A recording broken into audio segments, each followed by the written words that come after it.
هلا، واليوم راح اسوي شوربة عدس.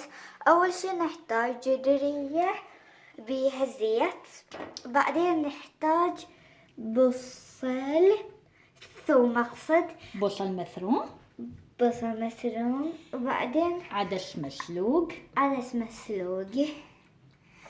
هسه نحط الثوم مسلوق بالزيت هنا، نحط كله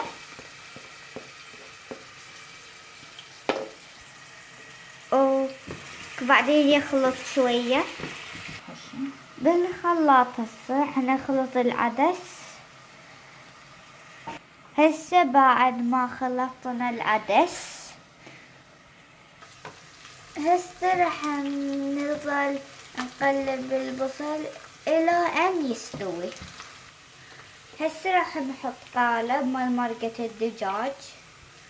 بعد ما نحمس البصل راح نضيف كركم شوية،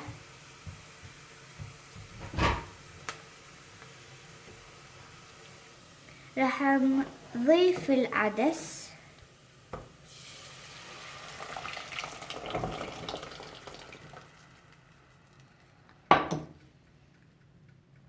راح نخلط هسه ونرجع شوية على النار. هسه راح نحط بهارات مشكلة. راح هسه نحط شوية ملح،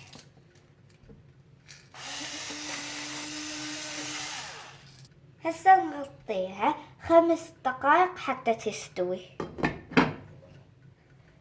بعد شوية من راحت 5 دقائق راح نشوف شكلها، راح اشوفكم شكلها شلون صارت ما تستوي.